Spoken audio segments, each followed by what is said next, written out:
Hey everyone, I finally feel like I'm at a good point to talk about the Tundra build in its entirety. So we'll talk about prices, we'll talk about how much it actually took to get to this point.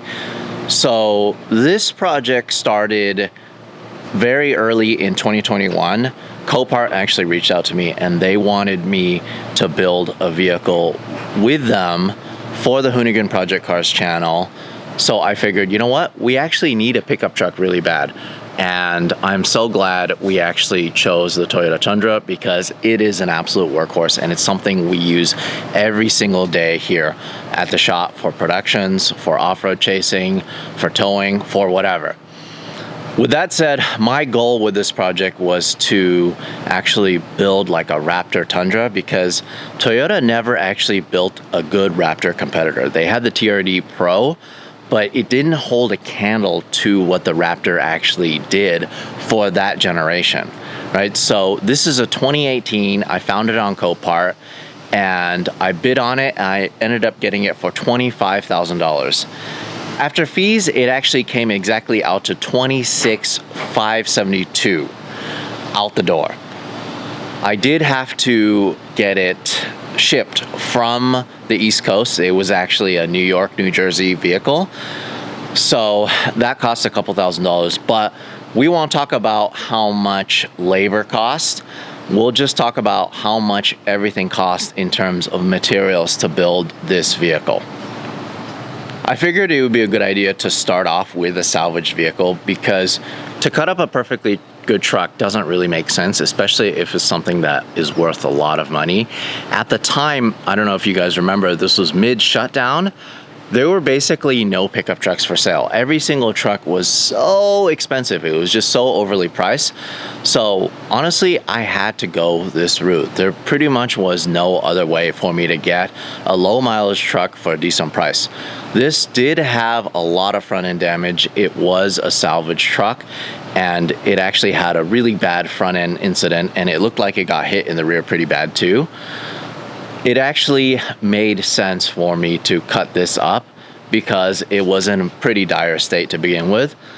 A lot of parts of the front end, some of the frame, some of the subframe actually looked really bad.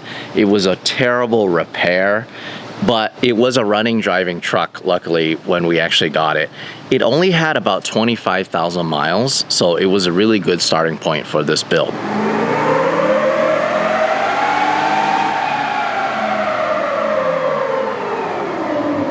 I'll just go ahead and talk about the biggest mod that we've done to the Tundra.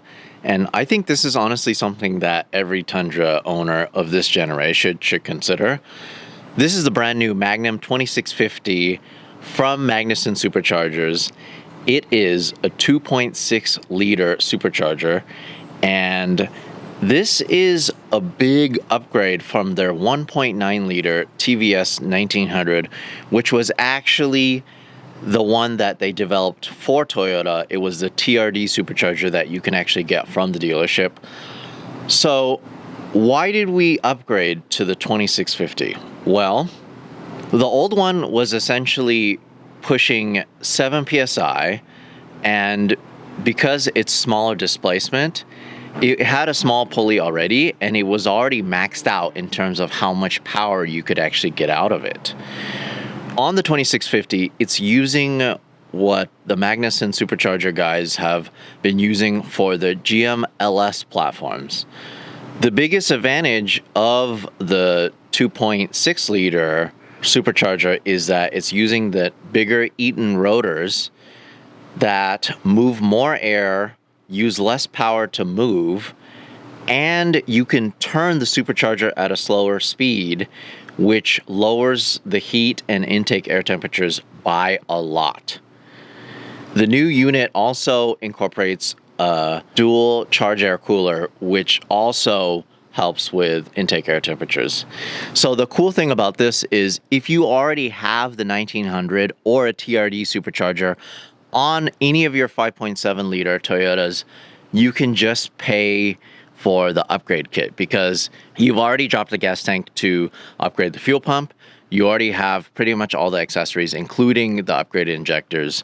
What's cool about this unit is it actually comes with Magnuson's own airbox. So the reason why Magnuson actually had to make their own airbox is because the inlet into the supercharger and the mass airflow sensor is too small. So they actually had to make a bigger diameter one, which allows for the mass airflow sensor to read within its range because it's just so much more air going in. So if you use the smaller diameter intake, then the speed of the air is just too fast because it's just pulling in so much more air. So it's really cool. It actually takes in fresh air from the fender, just like the stock intake, and it is so cool that it actually runs a K&N drop-in element that's included in the kit. This kit will run you $8,095 if you don't have anything else. It will be cheaper if you're upgrading from the 1900. Couple other things I want to talk about. We run Pennzoil Ultra Platinum 5W20 on this, especially because it's forced induction.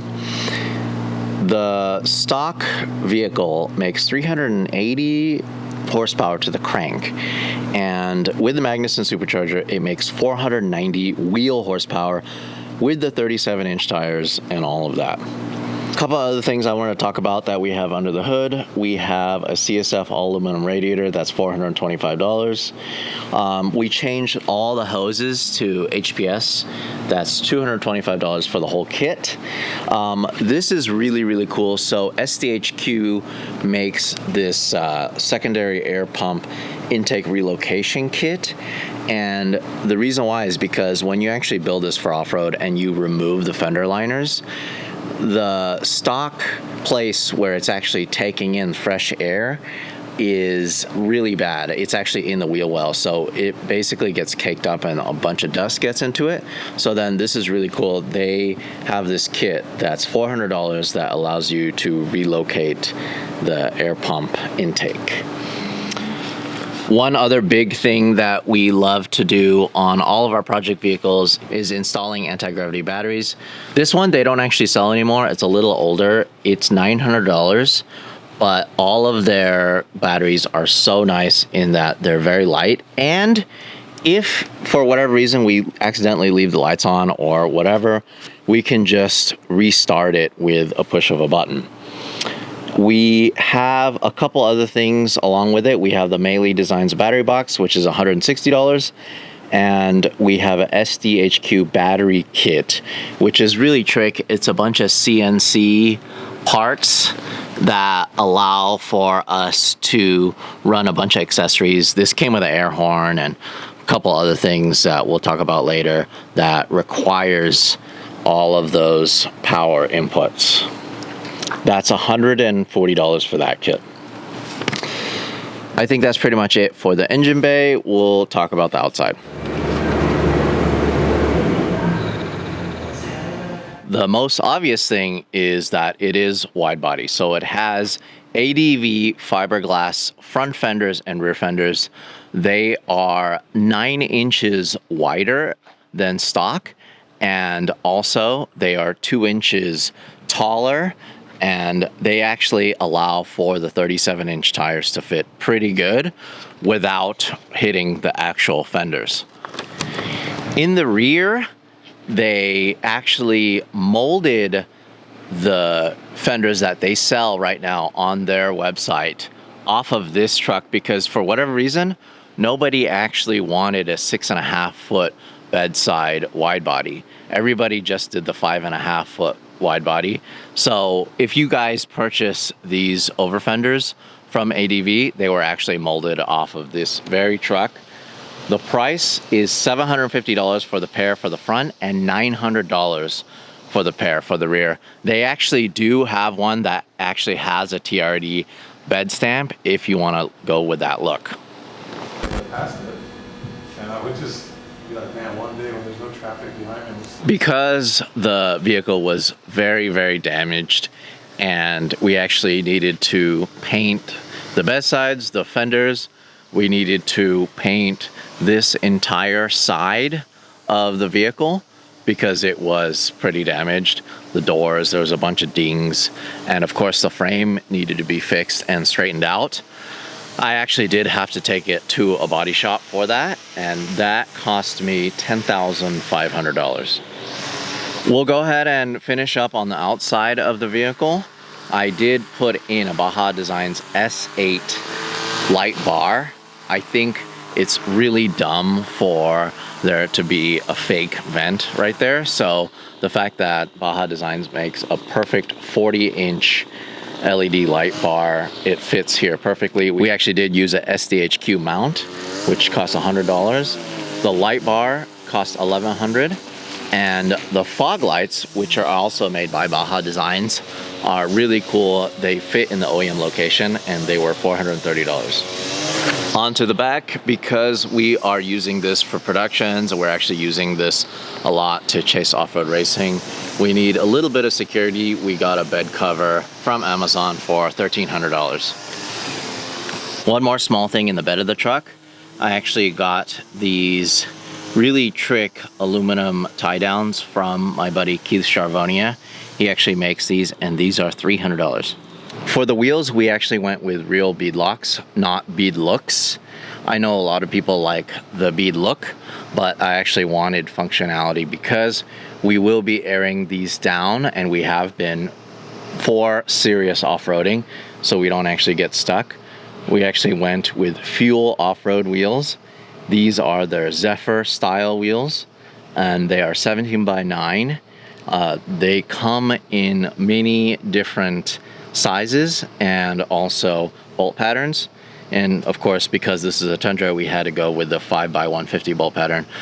It's cool because not a lot of people make wheels for this bolt pattern for whatever reason. These are -15 offset, and they are a little heavier. They're 38 pounds each, but they can definitely take abuse because we have been pushing this truck quite a bit since we put it together. The wheels for 5 came out to $1,880. For tires, we went with BFG. Normally we run Yokohama tires because they support us with all of our builds, but of course during the shutdown nobody had tires, and honestly these were one of the few tires that were in stock in the entire country. So these are actually the BFG Mud Terrain KM3s, and these are actually what they run in Baja on their race vehicles, and these are really, really, really good. They're very sticky. We've used it pretty much since we built the truck, and it's pretty much about time to change tires. The tires, 5 in total, came out to $24.45. We went with a full set of Hawk Performance slotted rotors and also their light truck pads. That came out to $770. I've been a big fan of King shocks ever since I worked with them on the FJ project. So we definitely needed to go with King shocks for this truck. So for the front, we did 3-inch remote front coilovers. They actually have finned remote reservoirs to keep them cool when we're doing heavy off-road. Those are $3,207. The rear bypass shocks also have finned reservoirs for cooling, and they're also fully adjustable. These are $3,000. We went with Camberg Racing Kinetic Billet Uniball upper control arms because they actually make a lot of stuff for Toyotas, and they're race proven. They actually race Toyotas in the Baja 1000, so I figured it'd be good to partner with them. It's such a nice arm, and it really does increase the travel. This is $1,600. I actually got the entire suspension kit from Camberg, and they actually installed it in their Huntington Beach office. But they actually suggested I go with Deaver springs. So these are their Deaver race springs, and they provide a 2-inch lift, and they're way softer than stock, which allows for the travel. So much more travel and so much more droop, but they're very, very useful for any Tundra that's planning on doing any serious off-roading. The Deaver springs came out to $1,150. A couple other things on the outside. we went with SDHQ rock sliders because they're actually super beefy. They attach to the frame and they run pretty much the entire length of the cab and also a little bit into the bed area, but it actually works as a step as well. So they just are so cool. SDHQ is located in Arizona. They're really good friends of ours, and they make everything in-house in the US. They, of course, sell a lot of other parts, but they make so many amazing parts for Toyotas and, of course, for other manufacturers as well. All right, so we'll talk about the interior now a little bit. The main feature of the interior is the VR bespoke steering wheel. This was $900. What you actually do is you send them your stock core, or they can just provide you with a brand new steering wheel. But my main complaint on this generation Toyota Tundra was how plastic feeling the stock steering wheel was. Essentially, it was a one-piece molded plastic. But this is really nice, very beefy. Leather is super nice. The stitching is super cool. They have this 12 o'clock stripe, but this is well worth $900. Other things that we did WeatherTech mats.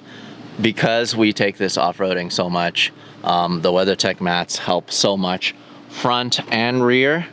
So these actually cover the entire back side here. Because we don't have this little box, they actually have a specific one just for this layout. And because we don't have the crew cab, we just have like the extended cab, it actually covers it really nice. It gives it really good protection. We also got the WeatherTech rain guards. These are great if you want to just leave the windows a little open and it's raining, and that way the interior doesn't get wet. It's very JDM. It looks super cool. The WeatherTech mats and rain guards came out to $310 total. We do run Type S dash cams front and rear. We're just going into the boonies, we're going out into the wild, and of course when we're towing and we're just driving in traffic, it's always safe to protect yourself with Type S dash cams. These are 4K, and you can actually connect them to your phone if you need to. Those are $340 for two. The last thing I did was a TRD shift knob. That is $100, and then I actually blacked out all the badges, so we got all new badges on the side of the vehicle, on the door, and of course on the back, 4x4 here. All of that came out to $100. So now we have the truck lifted on our bend pack lift at our shop. That way we can actually check out underneath it. We'll go ahead and talk about our airlift kit. Because we actually use this for off-road chasing as well as towing, we need to be able to level it out when we're actually towing other vehicles.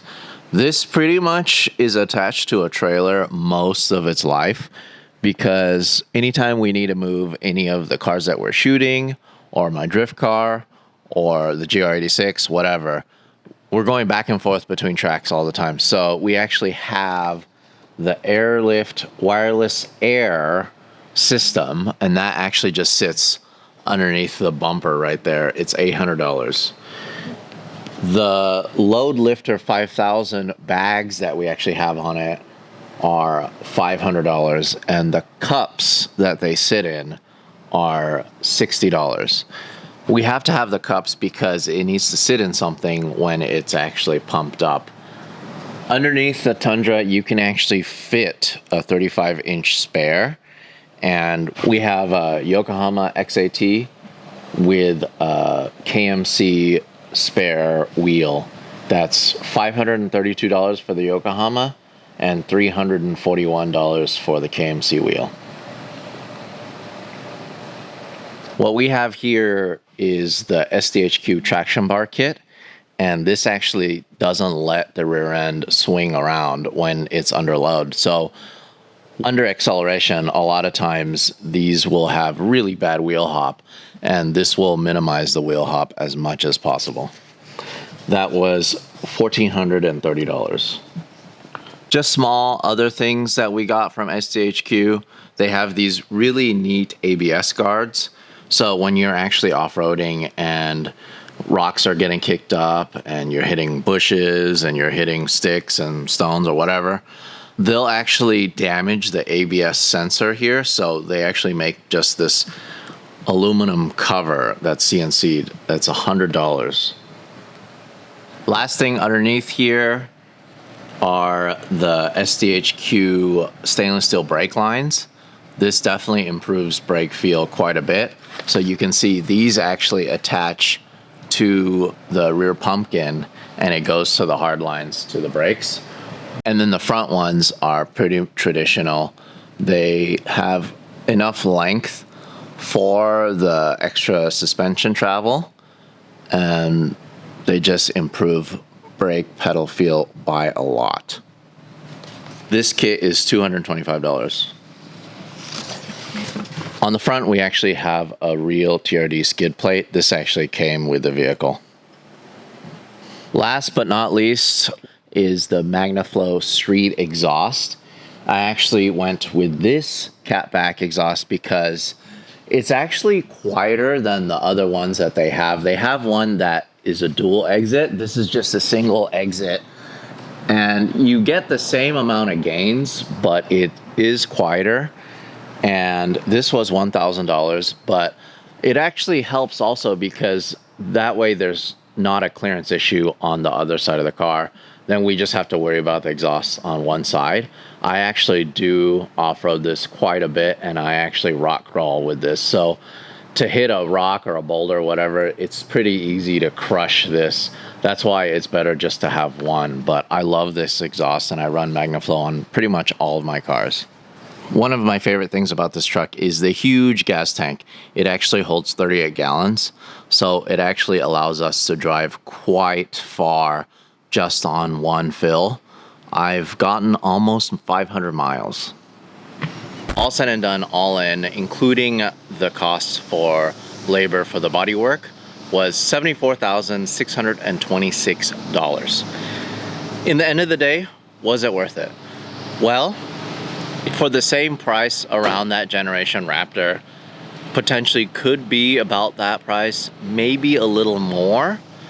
It is 2 inches narrower than the Raptor of the same generation. And that is a 6-cylinder turbocharged motor, V6, versus this being a V8 supercharged motor. Maybe it was worth it, maybe it wasn't. But the fact of the matter is, it is unique, and it is something that we worked on for a period of time. It almost took about 3 years to get to this point. You know, we took baby steps.